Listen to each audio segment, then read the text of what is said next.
मैं कभी जी आइए। Good evening sir. Good evening, बैठिए। आप संदीप हैं? Yes sir.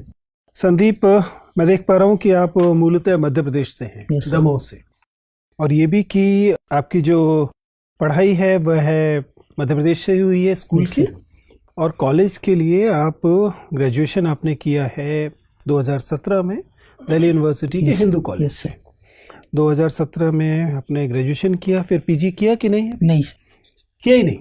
सर वो कुछ प्रॉब्लम आ गई थी इसलिए फिर नहीं कर तो पाए। एक साल छोड़ के फिर ले लेते तो एडमिशन। फिर सिविल सर्विस की तैयारी में फिर बिजी हो गया, तो फिर उसके बाद मैंने अप्लाई नहीं किया। सिविल सर्विसेज में आपने हिंदी साहित्य का विषय लिया है। Yes sir. केमिस्ट्री में आपने ग्रेजुएशन किया, वो भी हिंदू कॉलेज से। Yes sir. हिंदू कॉलेज की केमिस्ट्री लैब्स, वहाँ का एसिड्स, वहाँ के बेस, वहाँ का टाइट्रेशन, कुछ भी आपके अंदर कोई ऐसा आनंद पैदा नहीं कर पाया कि आप उस विषय से जुड़े रह सकें। ऐसा क्यों? सिविल सर्विस में आने के लिए हिंदी साहित्य लेना मेरा एक व्यवहारिक डिसीजन ज़्यादा था, क्योंकि जब मैंने इसमें हिंदी साहित्य क्यों लिया तो आप याद करके आए, वो मैं पूछ ही नहीं रहा।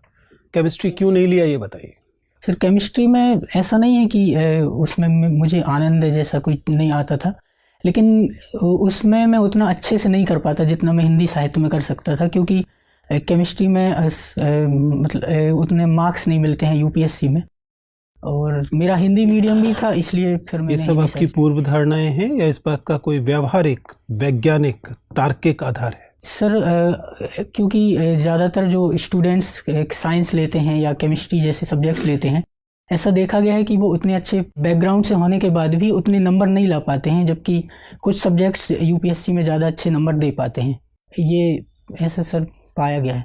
आप हिंदू कॉलेज से हैं। हिंदू कॉलेज पिछले दिनों लगातार अखबारों में था और बुरी वजह से था। Yes sir. मुझे बताइए कि हिंदू कॉलेज की जो छात्रावास की छात्राएं हैं, यस सर। उनका ये दावा कि हिंदू कॉलेज एक मिसोजिनिस्ट परंपरा का पालन करता है और स्त्री विरोधी है, इस पर आपकी, आप भी हॉस्टल में रहे थे? सर मैं बाहर था। फिर भी आपको समस्या तो पता ही है। बताइए कि इस आरोप में कितना दम है। सर जहाँ तक परंपरा का सवाल है, वो 14 फरवरी के दिन हर साल हिंदू कॉलेज के हॉस्टल के स्टूडेंट्स मनाते हैं, और उसमें Hindu college boys hostel boys hostel के, और उसमें बाहर के लड़के और लड़कियां दोनों ही शामिल होते हैं, क्योंकि मैंने अपने 3 साल के दौरान देखा है कि लड़कियां भी उसमें शामिल होती हैं। लेकिन कुछ हद तक उन जो लड़कियों का जो दावा है वो सही है, क्योंकि इसमें गर्ल्स को ऑब्जेक्टिफाइव करके एक किसी एक्ट्रेस की तस्वीर लगा के ऑब्जेक्टिफाइव करने की कोशिश की जाती है, और ऐसा किया जाता है कि उसमें लड़कियों को केवल दैहिक आधार पर देखा जाए। लेकिन एक दूसरा नज़रिया ये भी है सर कि उसमें केवल लड़की नहीं, मतलब एक मेल एक्टर की भी फ़ोटो लगाई जाती है। तो ये मिसोजिनिस्ट कहना तो ज़्यादा होगा, लेकिन हाँ ये है कि ऑब्जेक्टिफिकेशन ऑफ शरीर का ऑब्जेक्टिफिकेशन जरूर किया जाता है इसमें। हिंदी साहित्य आपने विषय लिया है। Yes sir. अगर मैं आपसे पूछूं कि आपके पाठ्यक्रम का कौन सा रचनाकार सबसे कम, हिंदी में है तो स्त्री विरोधी तो होगा ही, सबसे कम स्त्री विरोधी है, तो आपके पाठ्यक्रम के किस रचनाकार को आप सबसे ज्यादा जेंडर फ्रेंडली रचनाकार मानेंगे? पूरे हिंदी साहित्य में आपके पाठ्यक्रम के, खासतौर से पेपर 2 में जो आपने रचनाकार पढ़े हैं उनमें से? अगर भक्ति काल में देखें तो सबसे कम मैं सूरदास को मानूंगा, और आधुनिक काल में अज्ञेय जैसे कुछ रचनाकार हैं जो सबसे कम माने जा सकते हैं। ऐसा क्या, क्योंकि आपने मनु भंडारी का नाम नहीं लिया? सर मैं पुरुषों का बता रहा था। महिलाओं में तो सर महिलाओं में एक ही महिला आपके पाठ्यक्रम में है? Yes sir. महिलाओं में तो फिर मन्नू भंडारी ही आएंगे। मुझे बताइए कि कुछ लोगों का मानना है कि हिंदी साहित्य के सवर्णवादी, ब्राह्मणवादी और पुरुषवादी जो ट्रेट्स हमें ज़्यादा दिखाई देते हैं अन्य साहित्य की तुलना में, उसकी वजह यह है कि हिंदी के अधिकांश रचनाकार उस जगह से आते हैं जिसे हम आज की भाषा में काउ बेल्ट कहते हैं, गोबरपट्टी कहते हैं, जो पूर्वी उत्तर प्रदेश और बिहार का इलाका है। आपको लगता है कि हिंदी साहित्य में सामंतीयता के अवशेषों का स्रोत यही है या कुछ और बात? सर मुझे लगता है कि जो हिंदी साहित्य में जहाँ तक जो सवर्णवाद की जो संभावना ज़्यादा है, इसके पीछे ज़्यादातर जो सवर्ण वर्ग को कल्चरल कैपिटल का लाभ ज़्यादा मिला हुआ है, क्योंकि हिंदी साहित्य में और ज़्यादा, विशेषकर समीक्षा के क्षेत्र में ऐसा ज़्यादा होता है, क्योंकि इसमें प्रखर बुद्धि की भी आवश्यकता होती है। और एक आप एक बहुत खतरनाक स्टेटमेंट दे गए हैं। आप अभी भी कह गए हैं कि प्रखर बुद्धि सवर्ण लोगों के पास, उच्च जाति के लोगों के पास होती है। नहीं सर, मैं ये नहीं कह रहा हूँ। मैं ये कह रहा हूँ कि उनको सामाजिक संरचना का ऐसा फायदा मिला है कि एक पिछले कई सालों से ऐसी सामाजिक संरचना चली आई थी कि कुछ ही जाति के लोग ज़्यादा अच्छे से पढ़ पाते थे, और ये केवल सामाजिक संरचना की वजह से ऐसा हुआ, जिस वजह से उसी क्षेत्र में एक ही जाति के लोग भी आ पाए हैं। बीएससी किया है आपने केमिस्ट्री में ना? Yes sir. हार्मोन और एंजाइम कैसे केमिकली एक दूसरे से डिफरेंट होते हैं? सर, जो हार्मोन्स हैं, पहले तो वो सोर्स में एक दूसरे से अंतर है, क्योंकि जो हार्मोन्स होते हैं वो अंतःस्रावी ग्रंथियों से निकलते हैं, और हार्मोन्स का जो प्रभाव होता है, नहीं प्रभाव और सोर्स नहीं, केमिकल कंपोजिशन क्या अलग होता है? नहीं सर, केमिकल कंपोजिशन सेम होता है, क्योंकि दोनों ही प्रोटीन से बने होते हैं। अच्छा, दोनों। लेकिन सोर्स और प्रभाव पर वो दोनों अंतर करते हैं। अच्छा, प्रोटीन। और प्रोटीन का क्या होता है केमिकल कंपोजिशन अगर मैं पूछूं? सर, प्रोटीन्स अमीनो एसिड्स की संरचना से मिलकर बने होते हैं। अमीनो एसिड्स में नाइट्रोजन कंटेनिंग कंपाउंड होते हैं। चलिए, आप आईएएस क्यों बनना चाहते हैं? कोई 2-3 रीजन बताइए।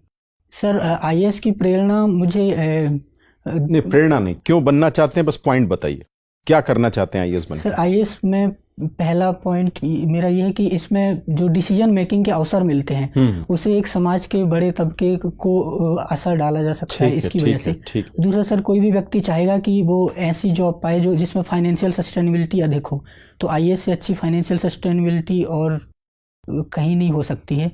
और सर, इसके अलावा इसमें आने का सामाजिक सम्मान भी मैं चाहता हूँ। ठीक, आप बहुत बड़े तबके को सर्व करना चाहते हैं। Yes sir. ठीक है, और सम्मान भी पाना चाहते हैं आप। मैं देख रहा हूँ स्कूल टाइम में आप प्रेसिडेंट रहे हैं स्कूल पार्लियामेंट के, और बहुत मतलब लीडरशिप क्वालिटी आपके अंदर है। आप स्टूडेंट पॉलिटिक्स में क्यों नहीं जाते?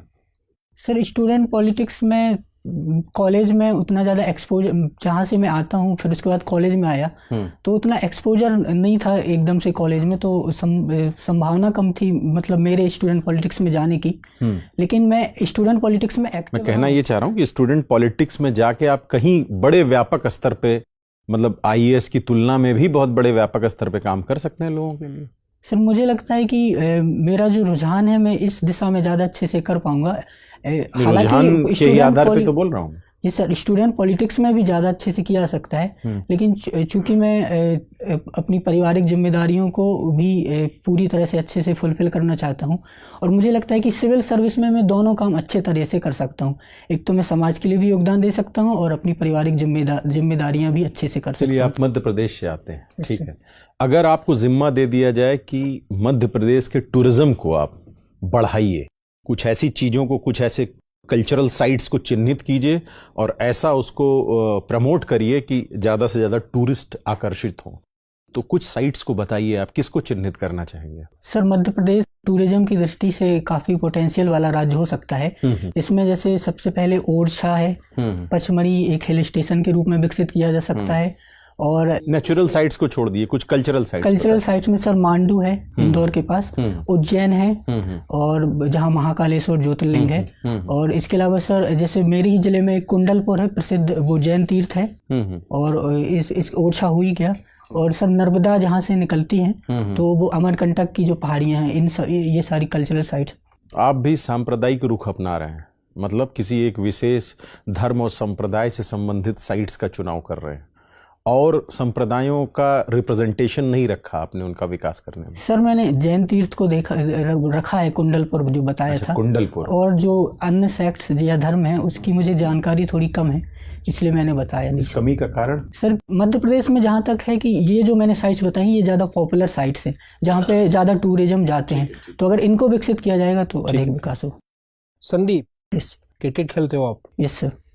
अच्छा, ये बताओ, अगर मैं ये कहूँ कि इंडियन प्रीमियर लीग ने भारतीय क्रिकेट के सारे सौंदर्य को समाप्त कर दिया, तो एक साहित्य सुधी पाठक और आप लेखक भी हो, आप मेरे इस अभिमत से कितना सहमत होंगे? सर, मैं पूरी तरह से सहमत नहीं होऊंगा, क्योंकि आईपीएल्स के कुछ सकारात्मक और वो तो ठीक है, वो तो ये गणितीय उत्तर आपका है। मुझे पहले ये बताइए, उसने सौंदर्य को समाप्त किया है या नहीं किया है? सर, सौंदर्य को तो समाप्त मैं नहीं कहूँगा कि किया है, क्योंकि आज भी जो पहले पुराने जो प्रारूप है वो चल रहे हैं लगातार। एक खेल यस सर। अपनी सदियों की विरासत को सिर्फ इसलिए बदल देता है कि ज्यादा छक्के पड़ेंगे तो बॉलिंग के फेवर में नियम न बना के बैटिंग के फेवर में नियम बना दिए जाएं, और आप इसे सौंदर्य का नष्ट होना नहीं मानते? सर पर आईपीएल के अलावा और जो प्रारूप है वो लगातार चल रहे हैं, जैसे टेस्ट क्रिकेट जिसको माना जाता है कि ये क्लासिक क्रिकेट है, आप बताइए वो उसके। अच्छा ये बताइए, यस सर। टेस्ट और इनका अनुपात कितना रह गया है? कितने साल में टेस्ट मैच होते हैं और कितने जो है आईपीएल के मैच होते हैं? आईपीएल के एक सीजन में जो टोटल नंबर ऑफ मैचेस है वो 3-4 साल में खेले जाने वाले टेस्टों के अगर रख दिया जाए तब भी बराबर नहीं है। आपका कहना सही है सर, पर मुझे जो लगता तो है ये मानने में क्या लग रहा है कि वास्तव में वो चीज नहीं रही है, व्यवसायीकरण ने उसको प्रभावित किया है? बिल्कुल नहीं किया, आप ये मान रहे हैं? नहीं, व्यवसायीकरण ने ही प्रभावित किया, और आईपीएल के चलने का खेल जो कारण है वो आर्थिक पक्ष ही है। अच्छा, मैं ये कहूं कि अगर मैं संदीप को 4 ऐसे कारणों की वजह से पहचानना चाहूं जो मेरे हृदय में संदीप की एक प्रखर आधुनिक व्यक्ति के रूप में छवि को स्थापित कर दें, तो वो 4 कारण कौन से होंगे? सर पहला तो है कि जो प्रोग्रेसिव सोच, जिसमें आज माना जाता है कि आप मुझे 1 2 3 4 बता दीजिए, एलोबरेट मत करिए। एक पॉइंट जिसकी वजह से संदीप। सर मैं फेमिनिज्म का सपोर्ट करूंगा। स्त्रीवाद के सर मैं कास्ट जो जातिवाद है उसका भी विरोध करूंगा। ठीक है। और इसके अलावा मैं आधुनिक सोच के साथ परंपरा और आधुनिकता में जो जहाँ पे समन्वय हो सकता है मैं उसको पालन करने की कोशिश करूंगा। चौथा। और अच्छा, अगर अब मैं उसको उल्टा कर दूं, यस सर, अगर मैं संदीप को एक प्रतिक्रियावादी युवा के तौर पे अगर मैं उसमें कुछ ढूंढूं तो मुझे क्या मिलेगा संदीप में? एक प्रतिक्रियावादी संदीप कैसा होगा? सर प्रतिक्रियावादी, जहाँ तक मुझे जो गुस्सा आता है, मतलब जिसमें प्रतिक्रिया मैं इस चीज में करूंगा सर कि यदि जैसे मेरे सामने जब कोई गरीब व्यक्ति या गरीब व्यक्ति को परेशान करने की कोशिश करता है तब मैं उस चीज में। ये तो अच्छी बात है, ये तो पहले वाले खाने में होना चाहिए। संदीप का जो नकारात्मक शेड है यस सर सामाजिक पहलुओं के संदर्भ में वो कौन सा है? कुछ तो होगा सर। मैं बिल्कुल आप एकदम से बढ़िया पॉजिटिव साइड ही दिखाना चाह रहे हैं। नहीं सर हो, पर मैं अभी रिकॉल तो कुछ भी नहीं है आपके अंदर नकारात्मक? सर ऐसे सामाजिक पहलू में मुझे लगता है कि मैं ऐसे अपने आप को इस काबिल बना पाया हूँ कि आप किसी से प्रेम करते हैं? Yes sir. अगर सपोज करिए आप अधिकारी हो जाते हैं, यस सर, ठीक है, और अधिकारी होने के बाद में आपके माता पिता अपने पूरे जीवन की कि उन्होंने कितना संघर्ष किया है आपको पढ़ाई लिखाई कराने में, उसकी दोहाई देते हुए हैं आपसे शपथ लेने का प्रयास करते हैं या आप पर दबाव डालते हैं कि आप उस महिला से शादी ना करें, उस युवती से शादी ना करें, बल्कि उनकी चुनी हुई उनकी इच्छित कन्या से विवाह करें, उस स्थिति में आप क्या करेंगे? सर मैं कोशिश करूंगा कि उनको पूरी तरह से वो तो नहीं मान रहे, वो ये इस चीज पे उतारू है कि नहीं हम तो नहीं मानेंगे, हम तो शादी वहां होगी जहां हम चाह रहे हैं।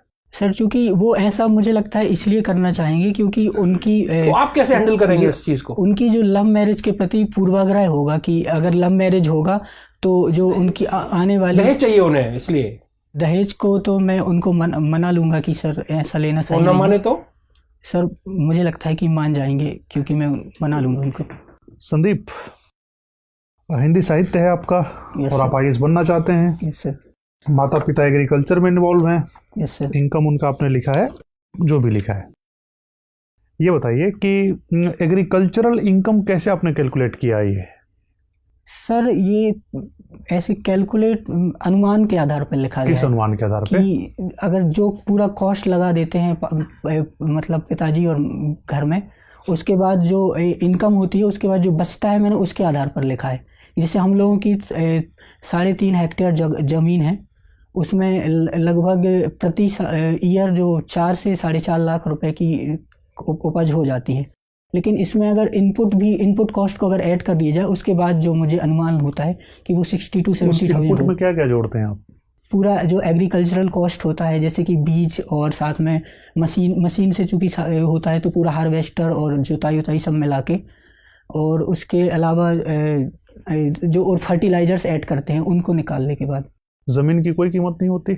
सर जमीन की कीमत होती है तो और लेकिन नहीं, इसमें नहीं जोड़ा है, मतलब उसको जोड़ना चाहिए, लेकिन मैंने जो इसमें कैलकुलेट किया है उसको। चलिए ठीक है, आप आईएएस बनना चाहते हैं, आप सर्विस देना चाहते हैं सोसाइटी को। सपोज करिए आपके काम से प्रभावित होकर या आप आईएएस बने, किसी वजह से सरकार आपको डायरेक्ट मंत्री बनाना चाहती है, राज्य की सरकार है और कहती है कि छोड़ो ये सब में क्या रखा है, और मंत्री बनाते हैं, यस सर। तो आप क्या चुनिएगा, एक आईएएस की कुर्सी या मंत्री का पद? सॉरी, मैं मंत्री का चूज नहीं करूँ। मंत्री चूज नहीं करेंगे आप? नहीं, क्योंकि मैं आईएएस मंत्री के अंडर में काम करेंगे लेकिन मंत्री पद स्वीकार नहीं करेंगे आप? नहीं सर, क्योंकि मुझे लगता है कि मैं इसमें ज़्यादा अच्छे से कर पाऊंगा आईएएस के में, क्योंकि ज़मीन से जुड़ा होता है और उसके बाद इसमें जो ऊपर पॉलिसी मेकिंग मंत्री में ज़्यादा भी जमीन से जुड़ा होता है, क्योंकि हर 5 साल में आके उसको अपने गुनाहों की माफ़ी मांगनी होती है जनता से। और सर मंत्री तो एक अस्थायी पद है, उसके बाद मैं रहूं या ना रहूं उसका कुछ कहा नहीं जा सकता, लेकिन आईएएस में मुझे लंबे समय तक कार्य करने का मौका तो चाहिए मिलेगा। आपको जीवन में। Yes sir. मध्य प्रदेश में बढ़ते हुए सूखे का क्या कारण है, रेनफॉल के अलावा?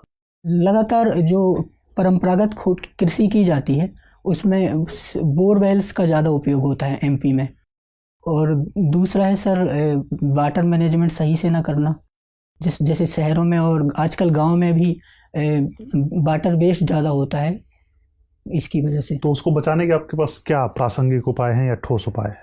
सर कृषि में जो सिंचाई का, जैसे हम कुछ जैसे ड्रिप इरिगेशन या स्प्रिंकलर, आपको लगता है कि हमारे किसान इतने सक्षम हैं कि ड्रिप इरिगेशन का प्रयोग कर सकते हैं? ड्रिप इरिगेशन की कॉस्ट आपको पता है? पर सर अगर हम सब्सिडी के द्वारा उनको प्रोवाइड करवाएं और तो सरकार उनको इसके लाभ भी बताएं कि इसमें क्या लाभ है, क्योंकि इससे उनकी इनपुट कॉस्ट भी कम हो जाएगी, तो मुझे लगता है कि उनको इसमें प्रोत्साहित किया जा सकता है। अच्छा, और सर वाटर मैनेजमेंट के लिए जैसे गांव में तालाबों का निर्माण करवाया जा सकता है, ताकि जो बोरवेल से सिंचाई की जाती है उसका उपयोग कम हो सके। एक सूखा कब घोषित किया जाता है, सूखा क्या होता है और कब घोषित किया जाता है? सर जब किसी क्षेत्र में 75 सेंटीमीटर से कम बारिश हो तो वहाँ पे उस सूखे की स्थिति मानी जाती है। क्या बात कर रहे हो, ऐसा है? जहाँ तो मुझे लगता है मैंने यही पढ़ा। 75 सेंटीमीटर से कम वर्षा हो उसे सूखा का क्षेत्र माना जाता है? यस सर, जहाँ तक मुझे लगता है मैंने यही पढ़ा। कहीं शुष्क कृषि की बात तो नहीं कर रहे हैं? नहीं, सूखा की स्थिति। भारत की औसत वर्षा कितनी है? सर भारत में औसत वर्षा 90 से 100 सेंटीमीटर। 90 सेंटीमीटर औसत वर्षा है? Yes sir. और 75 सेंटीमीटर वर्षा हो जाए तो सूखा हो जाता है? उससे कम sir, 75 centimetre. 74 centimetre? Yes sir. वो सूखा हो जाता है। इसको थोड़ा सा देख लीजिएगा, मुझे लगता है कि कहीं आप गड़बड़ कर रहे हैं। अंतिम प्रश्न बता दीजिए, चक्रवात की परिभाषा एकदम ठोस बता दीजिए। सर चक्रवात एक निम्न दाब का क्षेत्र है जिसके चारों ओर उच्च वायुदाब की पवनें चलती हैं, और सर अभी याद नहीं कर पा रहा। ठीक है जी संदीप, अभी भारत सरकार ने हाल ही में स्वच्छ भारत मिशन 2.0 लॉन्च किया है, जबकि 1.0 ऑलरेडी प्रक्रिया में था। हमने भारत में गांवों को या शहरों को ODF फ्री एमिट से डिक्लेयर किया।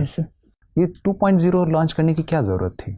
सर इस 1.0 का ही विस्तार 2.0 कहा जा सकता है। किन खास बातों पे इसमें सर जैसे जो शौचालय के क्षेत्र में ODF से एक कदम आगे बढ़ के ODF प्लस और ODF प्लस प्लस के क्षेत्र में जाना। दूसरा सर प्लास्टिक का प्रयोग कम करके स्वच्छता को और ज़्यादा आगे बढ़ाया जाना। प्लास्टिक और पॉलीथीन में कोई फ़र्क है? केमिकली ये है कि पॉलीथीन को ही प्लास्टिक कहा जाता है। पॉलीथीन में जो पॉलीमर होता है क्लोरोएथिलीन, उससे जो पॉलीमर बनता है उसको हम पॉलीथीन बोलते हैं, और वो सब एक प्लास्टिक के ग्रुप में आते हैं, उसी के अंतर्गत आते हैं। आपने अभी कहा कि ODF, यस सर, शौच मुक्त समथिंग। अभी मध्य प्रदेश में एक घटना प्रकाश में आई थी जहाँ पे 2 वनरेबल सेक्शन सोसाइटी के बच्चों को मार दिया गया। Yes sir. किस तरह से आप देखते हैं कि अभी आपने सामाजिक न्याय के बारे में बात की, अपने सकारात्मक पहलू में या फिर व्यक्तित्व के लिए अपने 2 जो सर को बताए जो पॉइंट्स गिनाए, और उसमें से एक ये भी था कि आप कास्ट का विरोध करेंगे। Yes sir. तो आप ही के गृह राज्य में इस तरीके की घटनाएं होती हैं, उसे रोकने के लिए किस तरीके के कदम उठाए गए हैं या फिर उठाए जाने चाहिए? सर इस तरह की जो जातिवाद आधारित घटनाएं होती हैं, इसमें पहला होता है कि लोगों के मन में एक हज़ारों साल से पूर्वाग्रह बना हुआ है। हमें उसको एड्रेस करने के लिए लॉन्ग टर्म में तो हमें लोगों को एजुकेशन और अवेयरनेस प्रोवाइड करना होगा। और सर एक एडमिनिस्ट्रेटर के रूप में मुझे सुरक्षा व्यवस्था बढ़ाने पर ध्यान देना चाहिए, ताकि अगर इस तरह की कोई घटनाएं होती हैं तो उनको होने से पहले रोका जाए और लोगों को ज़्यादा से ज़्यादा अवेयर किया जाए कि इस प्रकार की घटनाओं के बारे में वो ज़्यादा प्रोत्साहित ना हो।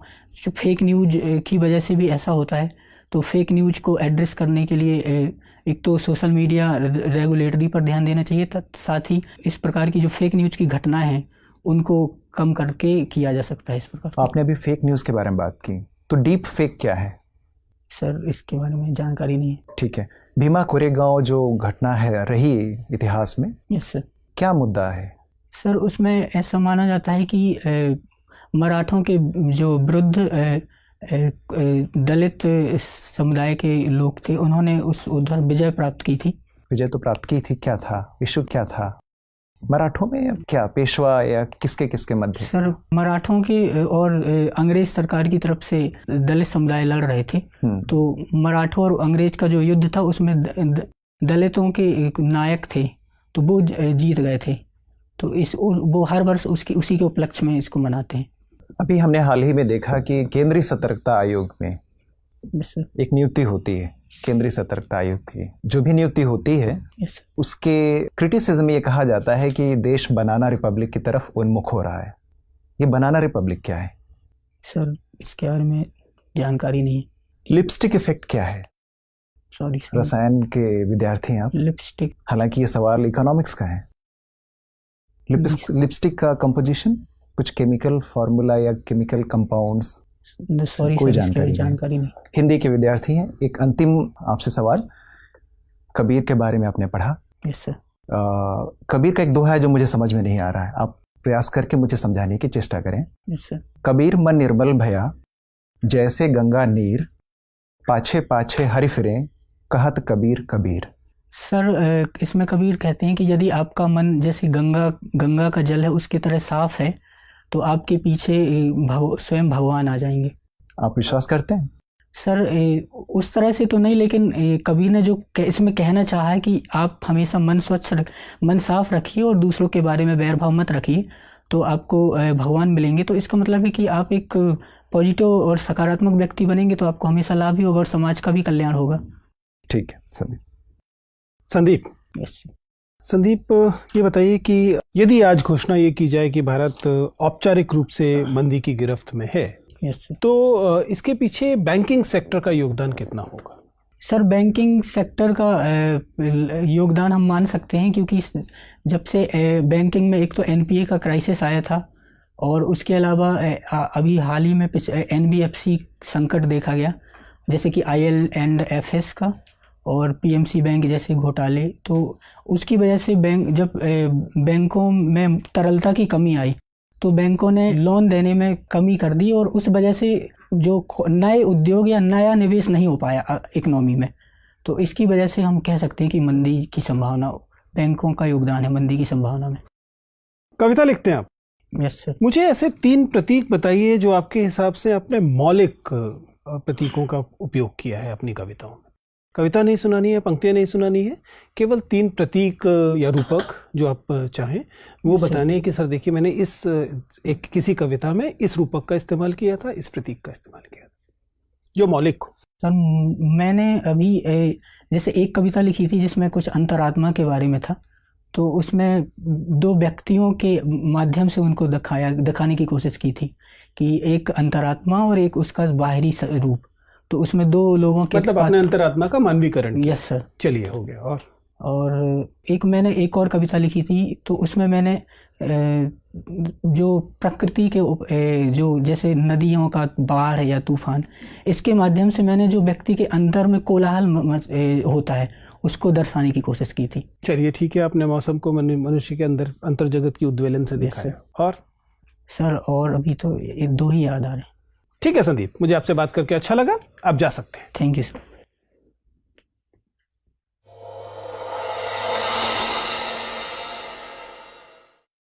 Sit down Sandeep. संदीप बताइए, आपके हिसाब से साक्षात्कार किस दिशा में जा रहा है और कहाँ आपको लग रहा है कि सर अभी यहाँ थोड़ा सा गड़बड़ चल रही है? सर एक तो मुझे लगा केमिस्ट्री में थोड़ा कम हो गया और कुछ करंट के इशू जैसे सर ने पूछे उधर मुझे लग रहा था। और सर मुझे लगा कि शायद मैं कुछ जगहों पे अटक गया बोलने में, एक आध जगह पर ऐसा लग रहा था। देखिए संदीप, आप एक शानदार कैंडिडेट हैं, बोर्ड मेंबर्स का जो डिस्कशन आपके इंटरव्यू के बाद हुआ है उसमें कुछ चीज़ें बहुत क्लियरली पकड़ में आती हैं। आपको शायद ये एहसास होगा ही कि आपकी उम्र केवल 22-23 साल है, ठीक है ना। और 22-23 साल 97 बॉर्न कैंडिडेट का मतलब है कि आप इफ़ेक्टिवली, अगर जो सैंपल मेरे पास अब तक आया है लगभग 400 कैंडिडेट्स का, उसके आधार पर अगर मैं आपको कह सकूं तो आप निश्चित तौर पे हिंदी के सबसे यंग कैंडिडेट होने जा रहे हैं, ठीक है। If not the youngest then at least in the youngest few, right. जिसका मतलब ये हुआ कि बोर्ड मेंबर्स आपसे मिलकर खुश होंगे, ठीक है ना। बोर्ड मेंबर्स आपके प्रति एक तरह का अनुराग भी महसूस करेंगे और वो स्वाभाविक है। आप एकदम यंग कैंडिडेट हैं, यंग ही दिखाई देते हैं, आपका बैकग्राउंड अच्छा है पढ़ाई लिखाई का, आप जेन्युइनली लगता है कि मध्य प्रदेश के एक इलाके से आकर दिल्ली विश्वविद्यालय जैसी जगह से पढ़कर जो दोनों जगह के एनरिचिंग अनुभव है वो आपके अंदर रिफ्लेक्ट होते हैं, which is good. Also that you appears to be aware of your mistakes in a sense and also your strength, ठीक है। दोनों ही आपके लिए सकारात्मक चीजें हैं। तो कुल मिलाकर सारी चीजें बाय एंड लार्ज अच्छी जा रही हैं। इसका मतलब ये नहीं है कि कम्युनिकेशन में प्रॉब्लम नहीं है, इसका मतलब ये भी नहीं है कि सारी नॉलेज के लेवल पर सारी चीजें ठीक हो गई, लेकिन ये भी सच है कि नॉलेज टेस्ट हो चुकी है, ठीक है ना। उसके बारे में ज़्यादा चिंतित मत होइए, बट यस जितना समय है उसका इस्तेमाल अपने बैकग्राउंड सब्जेक्ट को थोड़ा सा अच्छा करने के लिए कीजिए, अपने ऑप्शनल को थोड़ा सा बेहतर देखने के लिए कीजिए, और जो जनरल स्टडीज से जुड़े हुए सब्जेक्ट हैं स्पेशली ज्योग्राफी और इकोनॉमी जैसी चीज़ें उनको थोड़ा सा और बेहतर देख लेंगे। Coming specific to the communication thing, आपका बैठने का तरीका ठीक है, आपका वॉइस लेवल ठीक है, लेकिन जब आप स्ट्रेस महसूस करते हैं तो आपका वॉइस लेवल डिप करता है, ठीक है। आप समझ पा रहे, ये लॉग अगर ग्राफ के सेंस में देखें तो नीचे की तरफ जाता है, जो कि ऑब्वियस है, लेकिन आई विल स्टिल एडवाइस कि उसको एक लिमिट से नीचे मत आने दीजिए। इट्स लाइक क्रिकेट खेलते में होता है ना, बॉल से बीट हो गए तो इसका मतलब ये नहीं कि अगली बॉल पर आप बीटन खेलेंगे, नए सिरे से गार्ड लेंगे और नए सिरे से खेलेंगे, वो आप बेहतर कर सकते हैं, ठीक है। इसका मतलब अगर किसी प्रश्न का उत्तर किसी वजह से नहीं आया है, बात खत्म, कोई बात नहीं, अगली बॉल को अच्छे से खेलिए, ठीक है। कम्युनिकेशन को एक लेवल से नीचे डिप मत करने दीजिए, आवाज को खासतौर से नीचे मत आने दीजिए, ठीक है। इसे आप देखेंगे।